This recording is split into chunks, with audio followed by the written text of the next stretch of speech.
이런 소리가 귀에서 들려서 고생하시는 분들이 굉장히 많습니다. 이명이라고 하는 증상인데요. 특히 밤에 조용할 때 소리가 커져서 들리기 때문에 수면에도 방해가 되고, 이게 너무 오래되다 보면 거의 정신적으로 미칠 지경이다 라는 호소를 하시는 분들이 굉장히 많습니다.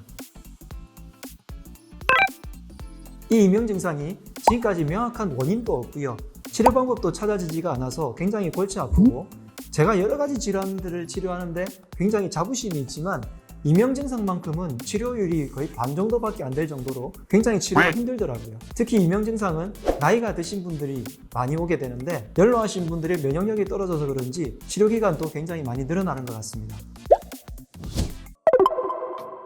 한의학에서는 이명이 특히 신허이명이라고 해서 신장의 기운, 요즘식으로 얘기하면 콩팥 위에 부신이라는 호르몬 기관이 있는데요. 이 기관인 부신 기능 저하증이 생겼을 때 생기는 몸의 증상들을 신허 증상이라고 그러는데, 그 증상들 중에 하나가 귀에서 소리가 나는 이명 증상이 있어서 신허이명이라고 부르는 경우가 많고요. 신허이명에 속하는 사람들이 꽤 많고요. 노화라든지 과로 증상에 의한 면역력 저하라고 볼 수 있겠습니다. 그리고 턱관절의 이상으로 인한 턱관절 장애 증상, 척추가 틀어져서 생기는 척수의 순환 문제, 귀 주변의 림프 독소에 의한 문제와 자율신경 실조증에 의해서도 이명이 발생하는 것으로 파악을 하고 있습니다. 이렇게 골치 아픈 이명일 때 그래도 여러분들의 치료에 조금이라도 도움이 될 수 있도록 혈자리 몇 군데를 알려드릴 건데요. 첫 번째는 귀 주변의 림프를 활성화시켜서 독소를 빼내는 혈자리들 몇 가지를 자극하는 방법을 알려드릴 것이고, 두 번째는 신허이명이 많으니까 신장 기운을 활성화시켜주는 혈자리에 대해서 몇 가지 포인트를 짚어드리도록 하겠습니다. 턱관절 영상에서도 말씀드렸는데, 하관이라는 부위에서 얼굴 쪽으로 나가는 신경들이 모여있는 부위입니다. 턱뼈 바로 아래쪽에 입을 벌리면 쏙 들어갔다가 튀어나왔다가 하는 부분이 있어요. 그 부분에 손가락을 양쪽에 가져다 대시고, 너무 강하게 누르면 이 부분에 신경이 자극이 되니까 아플 수 있습니다.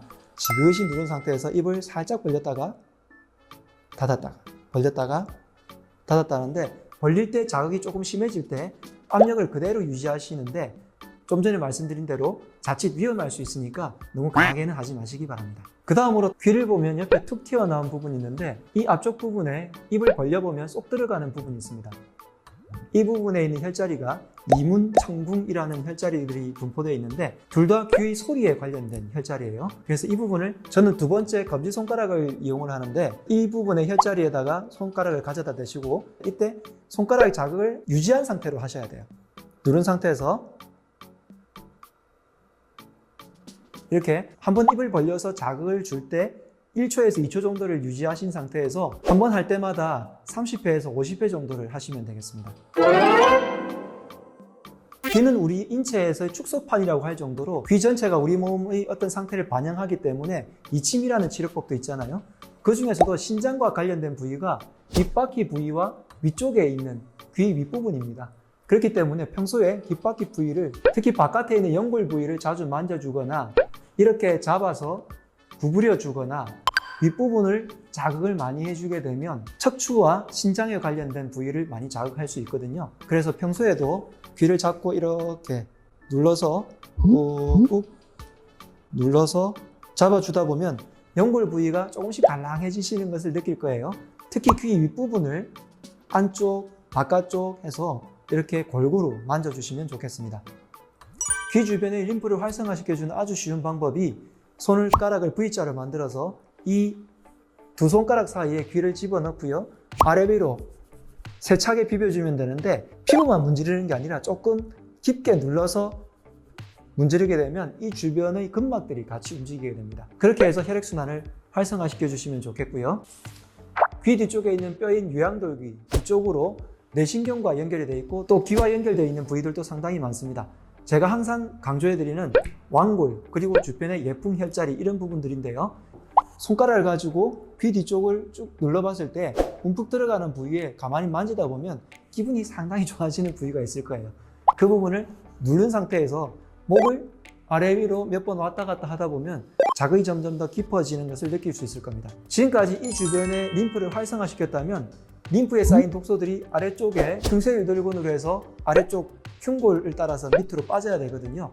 림프를 활성화시키는 것은 자극을 강하게 하는 것이 아니라 어느 정도의 조그만 자극으로도 활성화되기 때문에 그 부분을 편안하게 이렇게 깊숙하게 천천히 눌러주시면 되겠습니다. 그래서 흉쇄 의료근을 잡고요. 이런 정도로 가볍게 마사지 해주시면 귀 주변에서 몰린 독소들을 아래쪽으로 빠져나가게 할 수 있을 거예요. 그 다음으로 신장 기능을 좋아지게 하는 혈자리들은 제가 전에 제 영상 중에서 가장 인기가 많은 정력 혈자리에서 거의 다 알려드렸습니다. 그 영상들을 다 참고하시면 좋겠는데 그 중에서도 핵심이 어느 부위냐면 바로 정강이뼈 안쪽에 있습니다. 다리를 이렇게 올리시고요. 정강이뼈가 이렇게 있잖아요. 이 부분을 전부 다 위아래로 꾹꾹 눌러주시는 거예요. 이때 복숭아뼈 바로 뒤쪽에 있는 태계골륜이라는 자리를 엄지손가락과 두 번째 검지손가락으로 이렇게 잡아서 꾹꾹 눌러주시고요. 그리고 정강이뼈를 따라서 안쪽으로 깊게 눌러가면서 꾹꾹 눌러주시게 됩니다. 그러면 아주 중요한 혈자리인 삼음교를 지나서 맨 위쪽에 음릉천이라는 혈자리까지 쭉 오게 될 건데 이 라인이 간과 신장 그리고 비장도 포함되어 있지만 특히 신의 이명에 도움이 되는 간신의 기능을 도와주게 하는 혈자리들이 쭉 분포되어 있는 곳이거든요. 그래서 이 부분들을 아주 깊게 누르는데 여기는 할 정도로 조금 깊게 자극해 주시는 것이 좋겠고요. 제가 아주 강조드리는 삼음교 외에도 무릎뼈 바로 아래쪽에 정강이뼈 가장 위쪽 부분에 있는 혈자리가 있는데 이 부분과 무릎뼈 안쪽에서 쏙 들어가는 음릉철이라는 혈자리까지 같이 누르게 되면 굉장히 도움이 됩니다. 그래서 신의 이명일 때 나머지 혈자리들은 정력 혈자리에서 있는 것들을 참고하시고 꼭 이 부분들, 정강이 안쪽에 있는 혈자리들을 여러분들이 기억해 주시면 좋겠습니다. 이명 증상은 너무나 치료가 어렵기 때문에 골치 아픈 증상이라서 혈자리 하나만 가지고 된다고 할 수는 없겠지만 여러분들이 조금이라도 도움을 받으셔서 치료 기간을 단축하거나 지금 있는 증상들이 조금이라도 완화되시면 좋겠습니다. 실천해 보시고 줄어들으시는 분들이 있다면 아래에 좋은 댓글 많이 달아주시기 바랍니다. 지금까지 강남 터준 박용환 원장이었습니다. 건강하세요.